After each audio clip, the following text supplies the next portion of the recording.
Hello, my name is Mackie, and unfortunately, we have some really sad news to talk about in the League community. One of the most prominent players to ever grace League of Legends has officially hung up his mouse and keyboard. He is, without a doubt, one of the greatest ever players to ever grace League of Legends. He is one of the greatest players that people will be talking about. He may be in the League of Legends Hall of Fame for the $500 skins, of course. And he is respected by so many of the community, whether you like him or whether you not. And sadly, I am not talking about Caps. I'm talking about Perkz, who, as of a couple of days ago, have now officially retired. As you can see here, he is retiring at age 26, which is kind of common in gaming communities. Your retirement is kind of like your age 25, you're 26, or maybe you're 30, unless you're a faker, of course. But if you look at all of his accolades, all of his achievements, his success from his beautiful days of G2 to his timely one-time stint in Cloud9, his career, his incredible playmaking, his success story is something to be behold, something to be imaginable, and something to be talked about. And to do this in like one gigantic video will be absolute injustice to talk about the man himself. That's why this video is coming to two parts.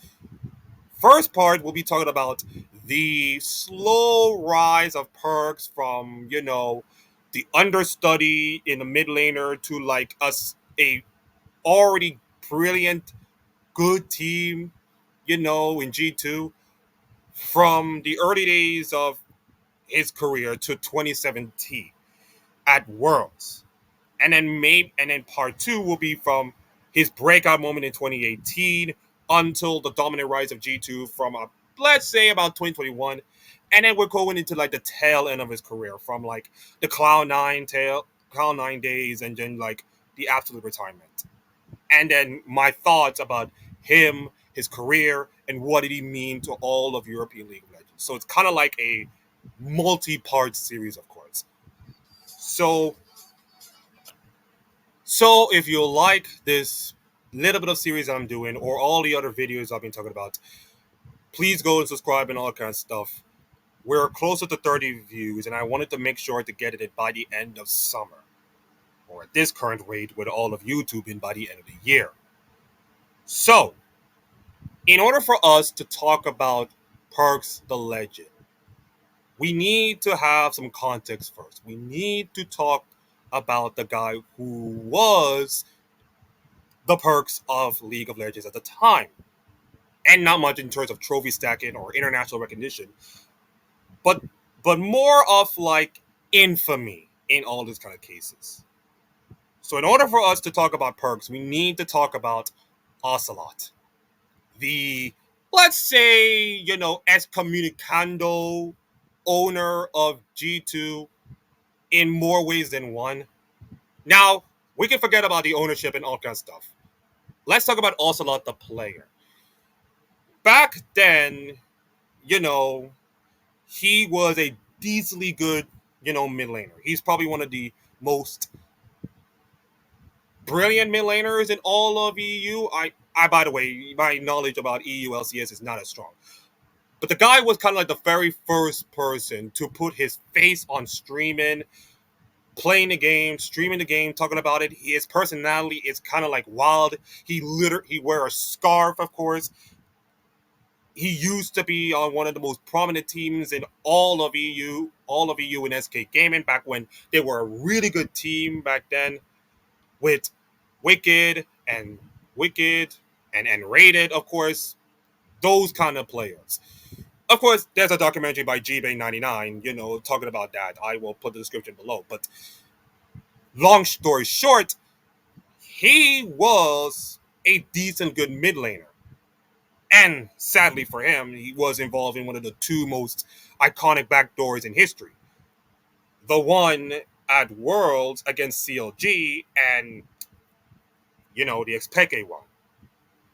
So, after so many playing careers and, of course, so much hate, which is going to be like a continuation of what's going to happen years down the line with his understudy, he decided that his playing career is just like finished with him. 2013, of course, he founded G2. And he have his own house project, he has his own filming, he has his own player system, the whole kind of thing. 2014 is when the whole G2 League of Legends road to success began. And it began by picking up a player that is supposed to be skilled enough, that's supposed to be good enough, that's supposed to be great enough to carry this iteration of G2 to the stratosphere, heights that have never been there. Now, remember, at the time, G2 was not like the world class team. It was kind of like one of those middling teams, of course, middling to low teams, of course, not as great, but never like the worldwide recognition that you see in him today. So, in order for this team to elevate themselves, they need a mid laner. They need a pretty good mid laner who can, you know, make this team elevate and climb to new heights for this brand new team. And that is when the story of Perkz began. Perkz became Ocelote replacement. G2 started playing, of course, in 2015. But early on in his career, he plays in 2014. Now, people do not know it, and let me just look at the results. He played for a team called GSI Gaming in the DreamHack summer of 2014. And let's be brutally honest, this is not a team that's going to have so much headlines. And you look at the teams that are there. You got SK Gaming Prime, you got Ninjas in Pajamas, Alternate Attacks, Reason Gaming, with Kickers, of course, who's going to be his teammate in the early days of G2 later on. And there he is, the little known, unknown legend playing for GSI Gaming at DreamHack, in one of those DreamHack series that's taking place in Jönköping in Sweden. And he did not do well. Let's be brutally honest. 3 best of 1 games, 3 defeats, not much hope. And unfortunately, we don't have like statistics to back them up because, as you learn later, all the statistics that I'm going to show you are from his early season, his season 6, of course. So all the early documentaries from like 2014-15 will not exist. So it's going to be like from season 6 until the retirement, of course. Now, after that pretty much failed stint in GSI, Ocelote's retirement and his soon-to-be rise to ownership of G2, Ocelote handpicked Perkz to be the new mid laner of the team. And 10 years ago, he kicked off. Wait a minute. 2015. Okay. Retry my statement. 2015's EU CS Summer. Now, for anybody who don't know EU CS Summer, it is the Challenger Series. It is like before the EMEA Masters. It's like your team did fine well, and then you got to go to a promotion series, which is going to happen in a couple of years from now, in 2016. That's going to happen to G2. So G2 pick him up, play for his EU Challenger Series, and they did finely well. 3rd place in their first tournament under Gamers 2 with a squad of Gilius, Maxilor, Kikus, household names that will be synonymous to League of Legends later on down the road. And then you got little baby Perkz who play mid lane and pretty much unknown. Now, again, statistics does not show how great 2015 is, but when you look at it like 3rd place in a team, he was surely a decent player. He was a pretty decent player. They did well in the EUC spring in order to qualify. Then, of course, they qualified for the summer tournament and they finished 3rd. By the way, how did they do in the EU in the spring tournament? Let's just see. Oh, that's rough. So, in case you haven't noticed, there was a promotion tournament in which the top three teams will be playing for some kind of promotion. The top team will get promotion to the EULCS, which happens to be Origin, who went on to have an amazing run to the World Semifinals in 2015, of course. And then the other top two teams will be also playing for promotion. And G2 just came up just short in that area, of course. So that means G2 did not get promoted in 2015. And of course, they got stuck in 2015 summer, and they also finished third. So you can say that G2 are like on the rise. Now, Perkz is not the worldwide recognition, but you could say that he's a decent player. He's playing decent, getting that early champions. He's a little raw, of course, in most cases. But, he is getting there in age. He's getting there with this team. And then everything changed in 2016. So let's talk about spring 26. So let's talk about spring 2016. Up. Whoops, wrong one. Okay. Let's talk about EULCS 2016. There you go. Cool. Now, this is the EULCS Spring 2016 promotion. Okay, G2 just qualified based on their performance in the CS summer. All they just have to do is to just win one series, and they qualify for the European League of Legends happening next summer, which is happening to be 2016 summer. The bad news is, the bad news to Ocelote, his team was playing SK Gaming. I can tell you the emotions of this will be pretty much high. And to spoil everybody, they did it. It was a close series, but they did it, being SK 3-2 and qualify them and Gambit Gaming, which kind of like in the slow declining days of the Russian CS in the Russian League of Legends back then, promoted into League of Legends in the EULCS in summer 2016. Now, Akeem, in spring 2016, I'm just jumping. Now, Akeem, G2 or Gamers 2 back then are promoted to the EULCS. They rebranded their logo, of course, it's now the famous samurai logo that everybody's seen. And so Gamers 2 is now G2 with the samurai logo, with the new players coming in, and they're going to go against so much tough competition. You got Rockat at the time, URL, the Unicorns of Love, Fnatic, who once upon a time were like kings of Europe back then.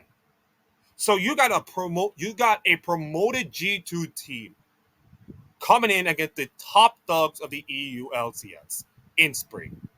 Now you're thinking to yourself, Akeem, okay, they're gonna have a rough time. They're gonna be finishing like 7th or 8th, develop the youngsters, get a lot of credibility, and then come summer, it's gonna be like rev it up.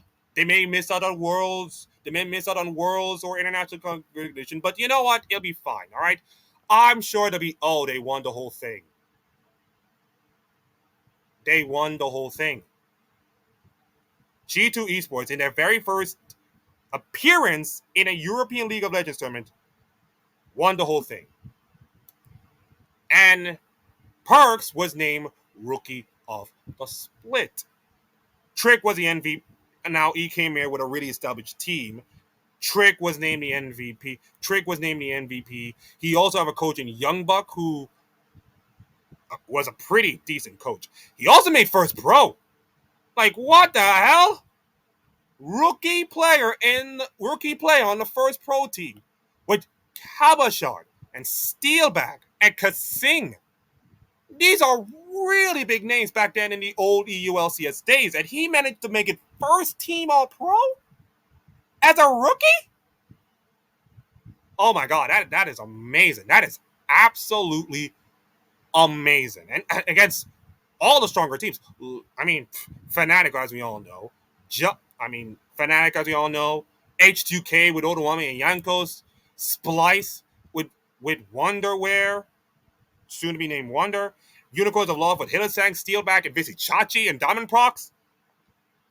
And even Origin with Soaz and Powered Evil and Expeke and Sven and Mithy.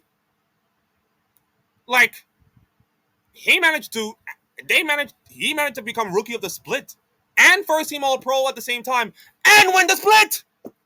My goodness. And qualify for MSI. Just like that. Just like that. Now, Akeem, in order to appreciate his incredible success, we got to look at the numbers. And thanks to our good friends at goldgg.com, and no, we're not sponsored with that, we're going to look at his numbers for his rookie season of this year. So Perkz' 2016 spring was something to behold about. 23-13, a 64% win rate with a 3.4 KDA. And look at the champions he played. Like he 13 kills on the Corki against Unicorns of Love. But look at the range of champions he has. Rise, 43%. Yazir, LeBlanc, a perfect win rate on Lissandra. Ari and Zed. He even played Lulu mid. Lulu mid, like, that doesn't exist. That is amazing. He managed to play Lulu mid back in those days. And his CS numbers were kind of decent. His CS differential was kind of good. Experience was kind of good. He dealt almost 600 damage per minute with a 29% damage and a 0.27 kill assist per minute with 21 solo kills. 21 solo kills in a single season for a mid laner. Like, you look at these numbers and you're thinking, oh, it's a top laner's number, and that's fine. But for a rookie mid laner to do that kind of numbers, it's impressive. It is an absolute impressiveness. And for a team that already have established players, that already have established stars, like Trick using MVP, for a rookie to do all of that, I mean, it's amazing. I wish I can show you videos of his work, but, you know, those videos might take, like, so much long, but this thing has a little of a limited space, so I'm not going to show you in videos. But by looking at the stats alone and the way he had been playing, it's just like, oh, this kid. I mean, we knew this kid is good, but we never realized he can come into this league and boss around some of the best mid laners in the league. Like, look at the mid laners in this league. You got Febivin in the mid lane. You got Espeke, PoE, Fox, Secox, Ryu, Selfie. Okay, the mid lane is not as decent, but for a mid lane rookie to body so many of these top European mid laners, to do 21 solo kills and guided his team to a championship, a first team all pro, and a rookie of the year split, which is fine. Rookie, he's probably a rookie anyways. But to do that at such a young age, it's impressive. It is the most impressive thing to ever happen. It's probably the most impressive rookie split I have ever seen from a player in like a long time. And there are like a few mid laners or few players who have this incredible rookie split and done well, but never have we ever seen that like Perkz. So, after his otherworldly, and I mean otherworldly to a T, you know, incredible spring split, in which this team qualified for a midseason invitational. Caps, Perkz, get his first taste of international tournament with the whole team. So, expectations are not as high. This is a brand new team that just got promoted to the league and then surprised everybody by winning their first split. But the way Perkz has been playing, the way this team is playing, the way the coaching thing right now, maybe they might surprise the world. Maybe they might do well in MSI. I mean, listen, I'm not saying they're going to win it, but maybe they might shock the world. Maybe make the finals or something. Maybe do well. And, it will show that Perkz is ready for the biggest event ever. It will show that Perkz is here and he's ready to go, and G2 finished 5th. What the hell?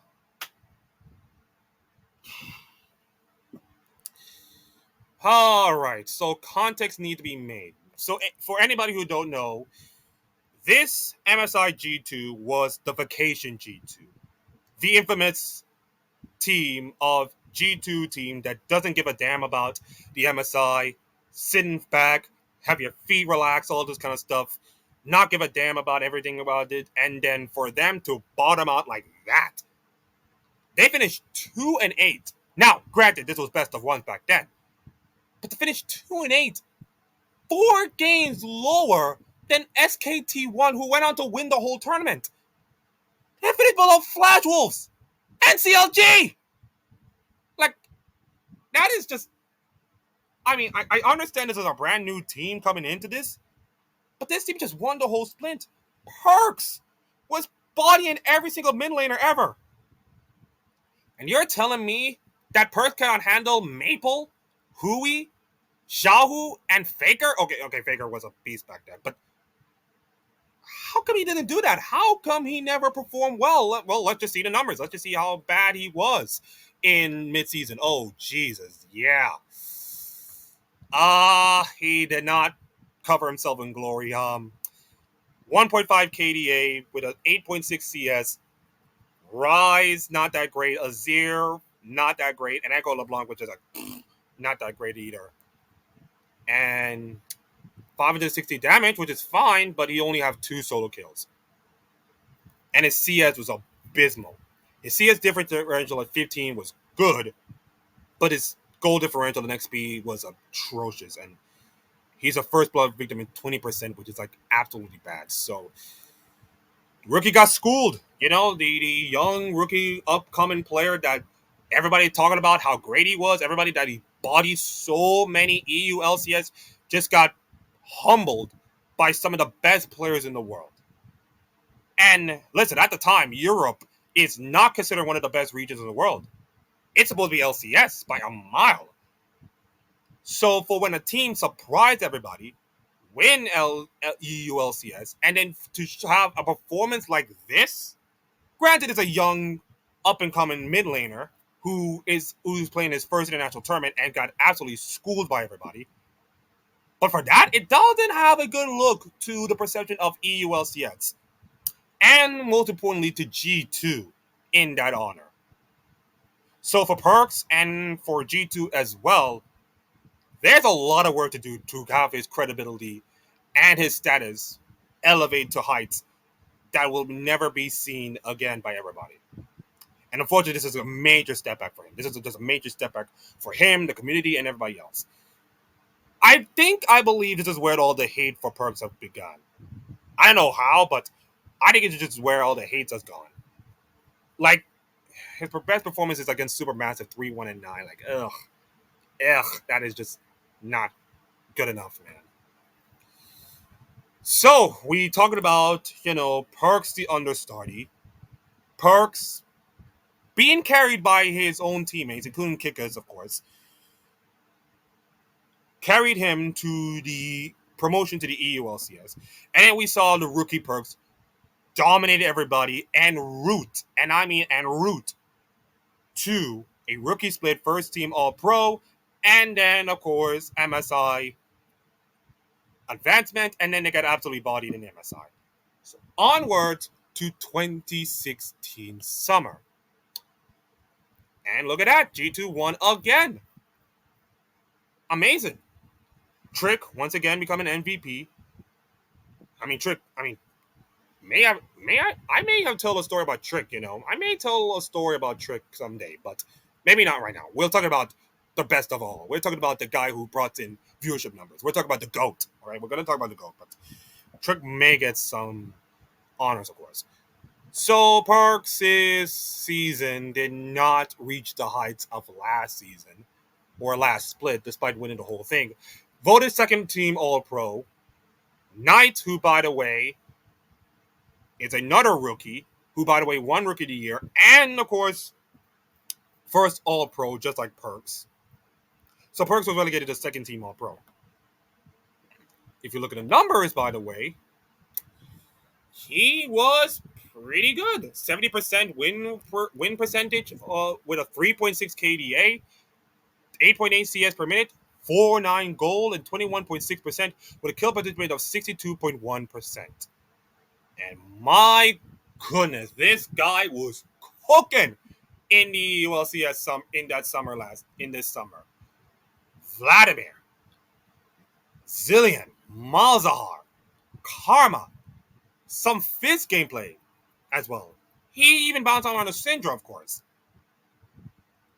That is amazing. His best performance was a 306 against Anax, of course. He was amazing on the trucks. 70% ahead in CS in 15 minutes. His differential is great. His goal difference is it's fine. XP at plus 39% and 611.1 damage per minute with a 28% damage. And yes, his solo kills kind of fall down because, of course, he's no longer the dogged-minded dominance of being solo killed. But 9 solo kills. So in his first year of EU LCS, he has 30 solo kills as a mid laner. Now, tell me in the modern day LEC, how many players can do 30 solo kills in a single year in both splits? You just can't. Not even in 3 splits we're doing right now. You don't have the game has changed a lot, but you'll never find a player that can give you 30 solo kills in a single split, let alone a single year, of course, in a competitive environment known as the LCS. In a competitive environment. That is amazing. That is something that is amazing and something insightful and something to behold about. And it is amazing. Of course, his team won. He didn't get first team All Pro. Second team All Pro is fine, but second team, but the stench of what happened to MSI still lingers him. And now he has to get to show up at the biggest international tournament in the world, known as Worlds.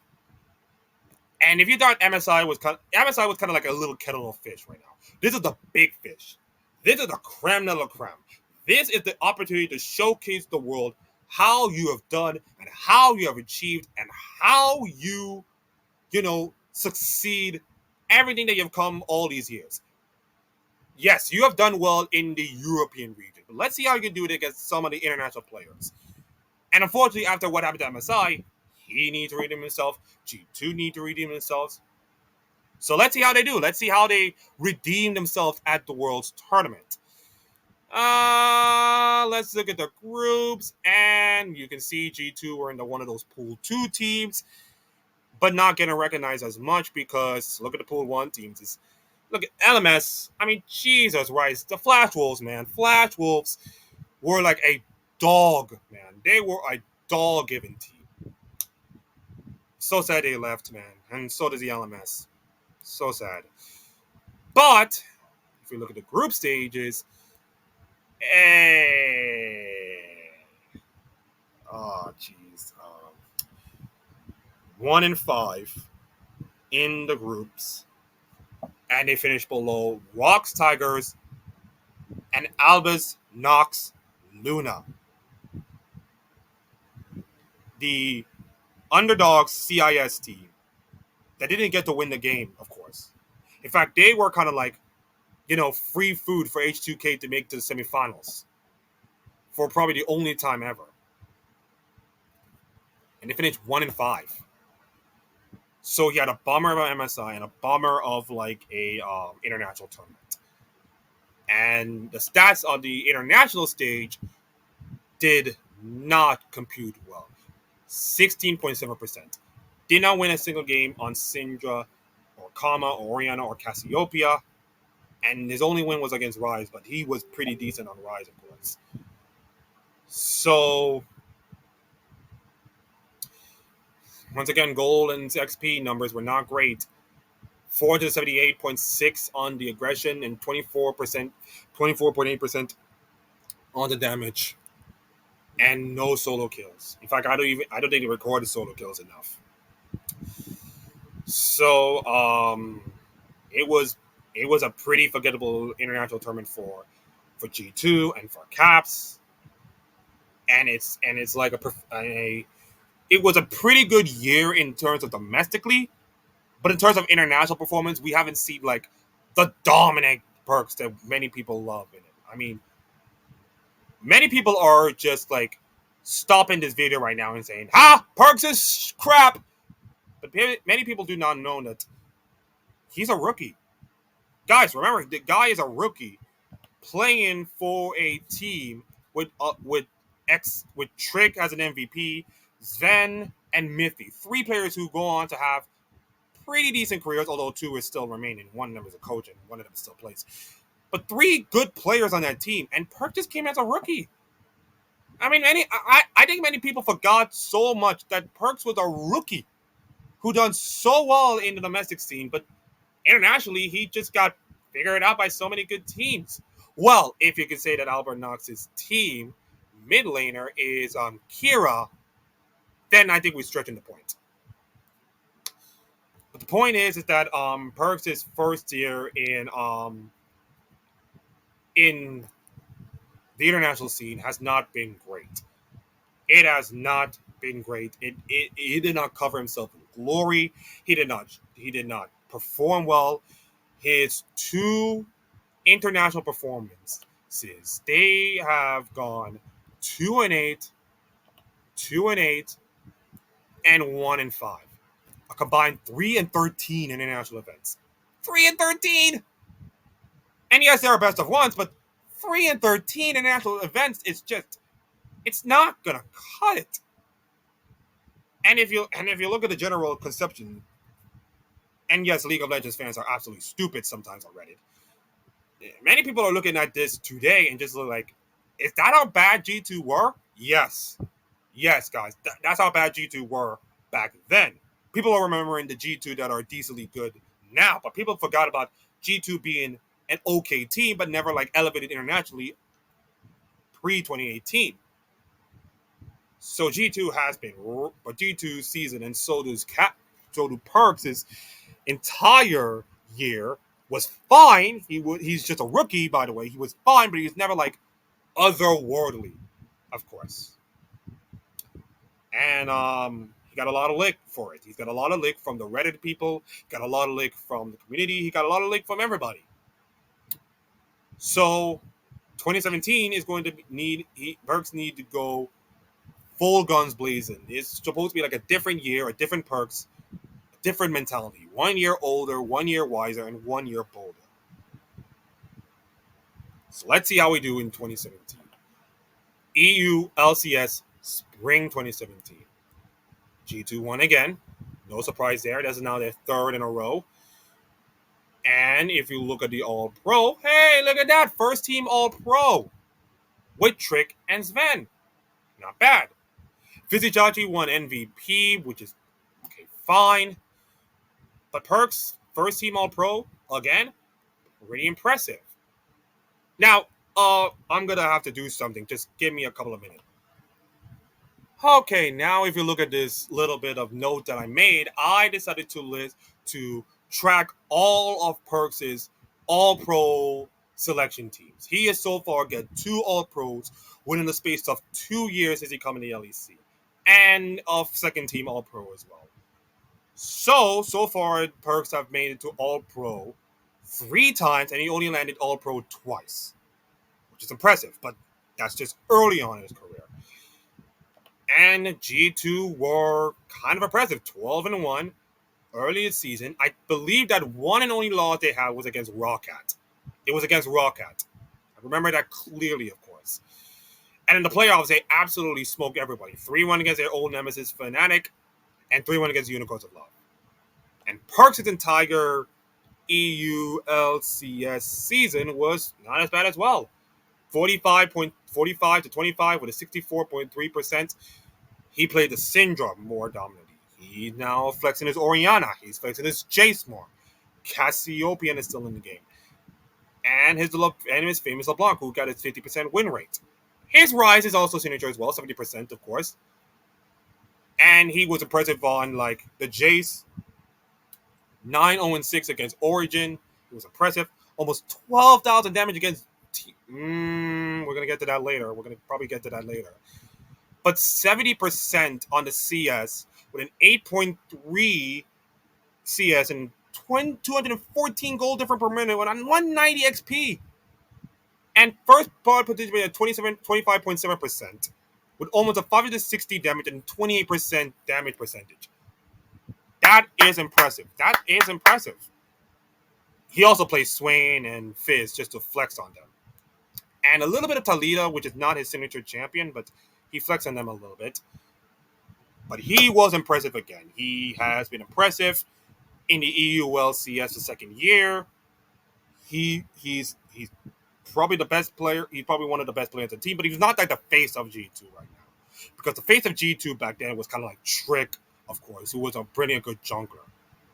So Perkz did not reach like the face of G2 yet. He was more like a baby face to like Trick or all the other veteran players. But with the performances he has done, and the 30. Okay, wait, Aki. Hold up. Let me just separate it. Hold up. Don't get surprised. Let me just separate these two. The EULCS spring split, 15 solo kills. Okay, 15 solo kills. Yeah, the numbers kind of inflated just a little bit because I kind of combined both like the EULCS and of course the international events. But the numbers don't lie. Syndra is great, Rise is great, Oriana was great, LeBlanc and Jace, the numbers are kind of same. Man. He's got 36%, of course, 537.8 damage, but he got 15 solo kills in mid lane. So he has, and yes, maybe the numbers might skew it a little bit, of course, but Perkz have like almost, let's say about 35 solo kills in 3 years. I may be exaggerating just a little bit, but for him to have 35 solo kills in like his first 3 splits of LEC or the EULCS or the EULCS back then, saying it is weird. Even saying it is kind of weird. For him to do this in year one or in year two of the league, it's mind-boggling. It is mind-boggling for him. It is mind-boggling to everybody in the community, and everybody likes him. And everybody likes his personality kind of like okay-ish, but his personality was kind of good. His gameplay is kind of great. His teammates liking him and all that kind of stuff. I don't know any of this. I don't know anything of his personal lifestyle or his background, but let's just go with a grain of salt and saying many people like him, of course.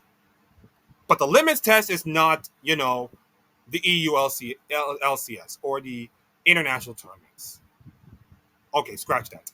It is not the EU LCS tournaments or the EU LCS titles. It is the mid-season invitation. It is the most important tournament or the most important tournaments in order for you to raise up your stock.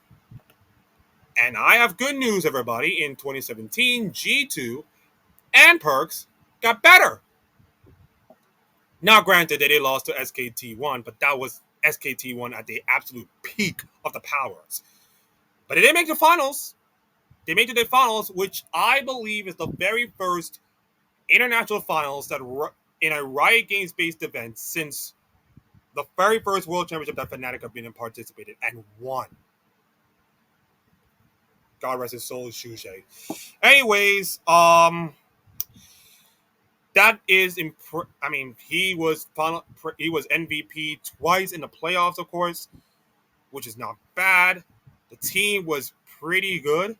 Third place, yeah, the lower record is not great, but consider how great SKT were, and TWE was not bad back those days.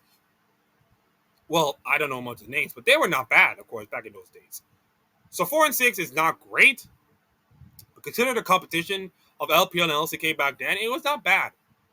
And then they managed to beat TWE 3-1, and whew, that is impressive, of course. Beating an LPL team 3-1 with Perkz on your team, it's impressive. And yet, of course, they lost to SK Telecom T1. But for Perkz to finish second place in an international tournament, and for them to beat an LPL team, which back then used to be one of the best LPL teams in the world, alongside RNG and EDG and IG back in those days. This is before the Chinese dominance, of course, of international competition. This is before like 2018 when the boom of RNG comes to fruition, of course. And Perkz was kind of impressive, of course. If we look at the midseason invitational, he was spamming Oriana. He was doing decently on Syndra. His rise was great. His LeBlanc, not so much. So he was playing like limited champions. But his Oriana, Syndra, and Rise, his major champions, mind you, was impressive. He was good on Flash Wolves. His numbers was pretty good: 100 plus for 140 goal differential, XP at plus 50, plus 0.88 point, and a 61% ahead of CS. 558 on the damage meters, and 29%, 8 solo kills as well, which is mildly impressive for his mid laner. In his first real coming out party, because the last two international tournaments, the mid-season invitational and then Worlds was like it. Then he did not show up. This this is Perkz showing up. This is the real Perkz that we're talking about. This is the Perkz that is coming of age, that's coming online, and coming to body bag every other team in the world. And that is just not the best, brilliant Perkz performance of all time. No, no, no, no, no, Keem. That will come later. That will come later soon enough.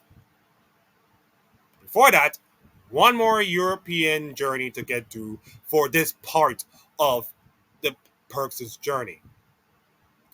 We're talking about the EULCS Summer 2017. And once again, G2 won, to the surprise of no one. Fourth title in the world for Perkz. And by the way, guys, since Perkz and G2 got promoted into the LCS, they went on to clean house on every single team. Every single team, you know, dominated, of course, in the league. And G2 were like the class above the rest. Over Fnatic, who at the time were like incredible. And mind you, this was a team that soon have a little baby faker named Caps.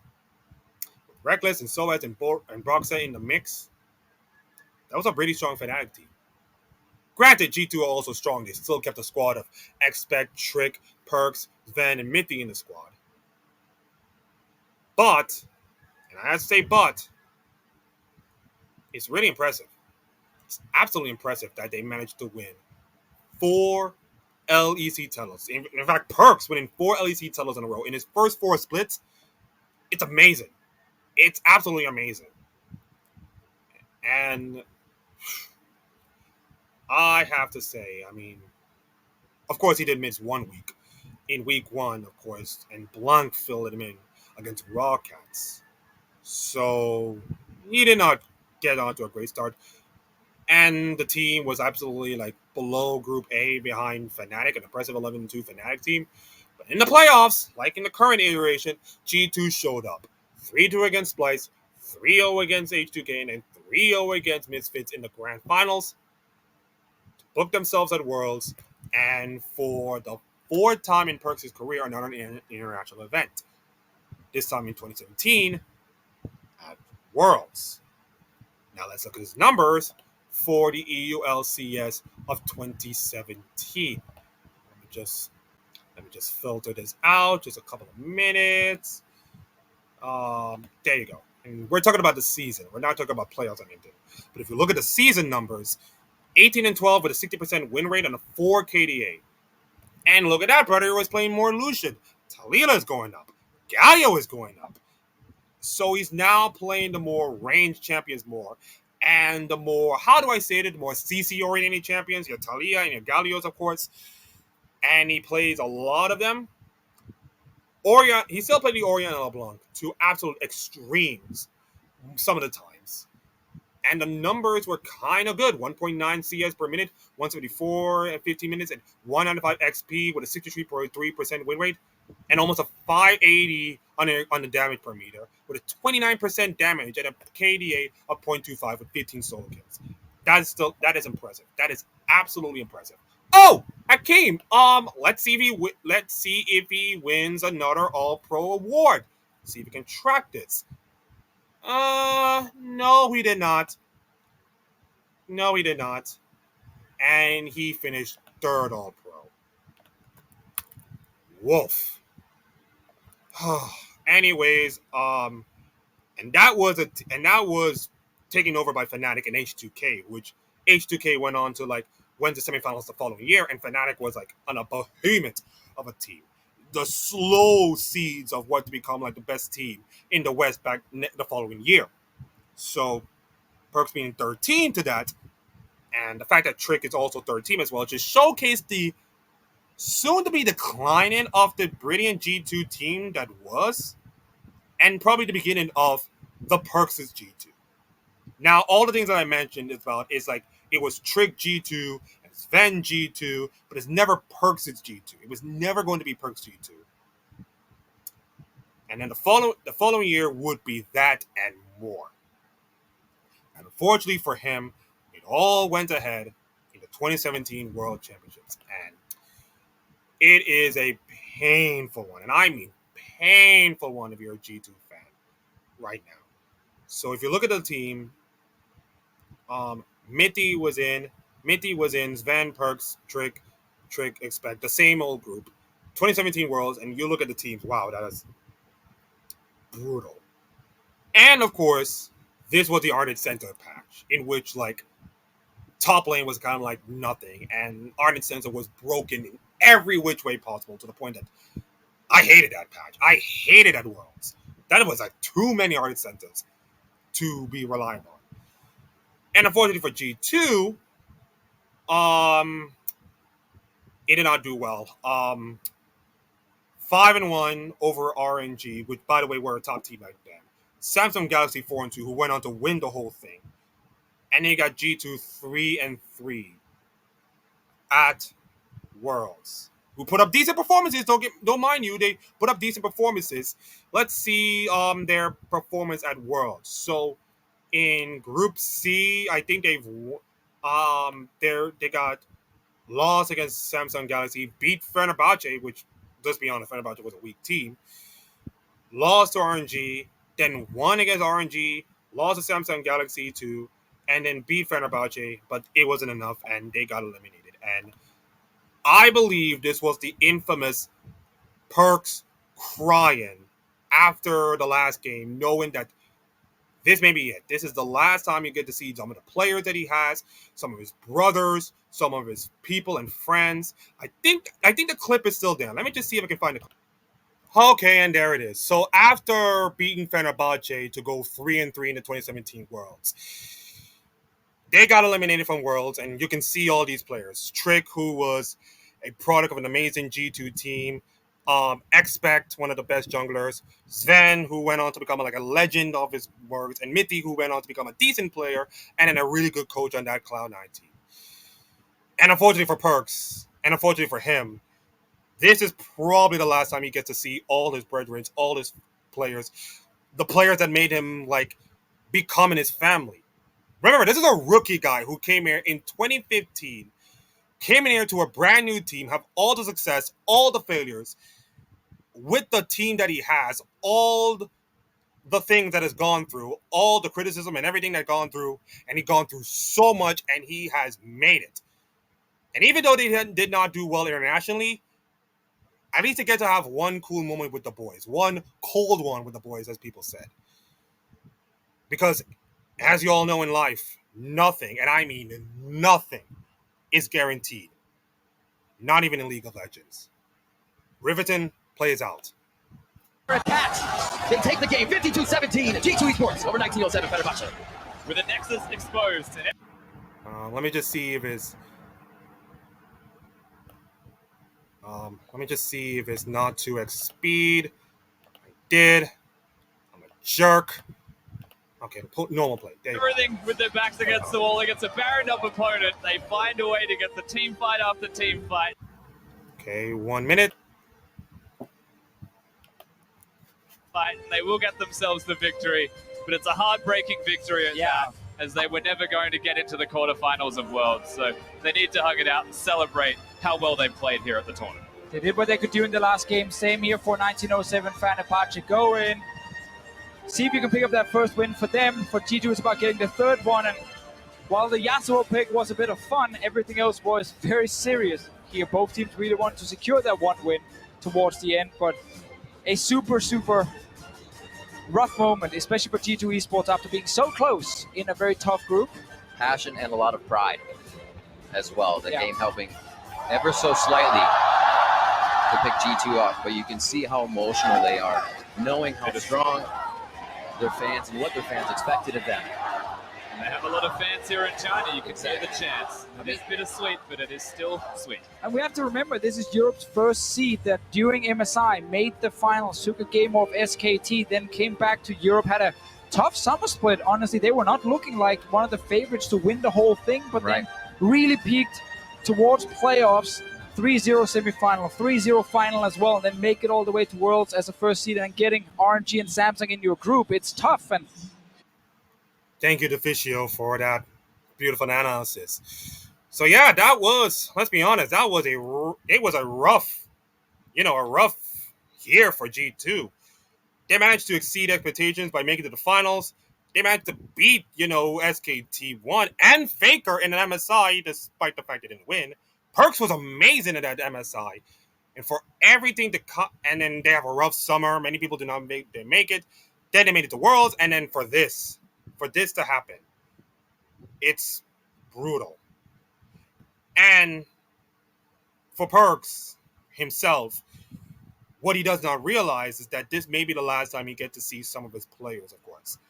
A lot of changes need to be made, of course, for a squad and for an organization like G2. Performances like these are not good enough for the team like G2. And Perkz' numbers, of course, shows he was, to quote MJF, mid. 50% mid, 5.7 with a 9.9 CS. He played Yasuo once, and that will be more in the context later on. 3 Rise game, it was not great. 33% with a 12.0 KDA, but was not good. That was probably his only good champion, of course, with an 83.3% ahead of his in CS in 15 minutes. 4.5 plus with a goal differential of 3.8, but his XP was just not great. Only 1 solo kill with a 537 damage. He was fine, but it was like never enough for him. And unfortunately for G2, it was never enough, as changes need to be made. And unfortunately for them, the expectations that he and G2 will have will be extremely higher than everybody else. There'll be new challenges, new enemies to make, new incredible climbs, and new milestones that he will reach that he never before. When he came here to the EULCS years ago, he was the understudy of Ocelote. He was the understudy for Ocelote in the mid lane. He was a player that did not perform well in DreamHack. Let's be honest, he was not doing well in DreamHack, an early bloomer, of course. Then he came into the EULCS and came so close to promotion, not once but twice. And then after all these years, finally made it. And then all of a sudden, he has become successful. With every single performance, he was brilliant. Then came the failures. Then came more success with all pros and successful teams. Then even more failures. Then success. Then decent failures and showing up pretty good performances and thinking to yourself, oh my god, he has arrived and so does G2. And then fell off just completely a bit, but show up when it matters the most in the big moments and then fail completely well. So G2 and Perkz are kind of like synonymous to each other. Kind of like Faker and T1. He is synonymous with G2 the same way as Faker is synonymous with T1. Wherever he goes, G2 goes. Their success is his success, and their failures is his failures. And as we can see, in his early days, he is never like the Perkz that everybody knows about. So why did everybody, respect Perkz today than it was in 2017 after Worlds? Because if I stop this thing right now in 2017, many people will never know Perkz today. Many people will be like a decent, good mid laner, but never have the international recognition. That is where part 2 will start. It will start with the 2018 season of the EULCS and the fall of the domination of G2. come the end of EULCS, and pretty much come at the end of the 2018 World Championships, everybody will know this name. One series and one game will define Perkz' legacy forever. Everybody knew what game it is. Everybody know what game it is. You and my brothers and sisters will have to stay tuned for that. With that, I will end part 1 of the Perkz series. For more installments, please like, subscribe, and all that kind of stuff. My name is Hakeem, and have a wonderful day.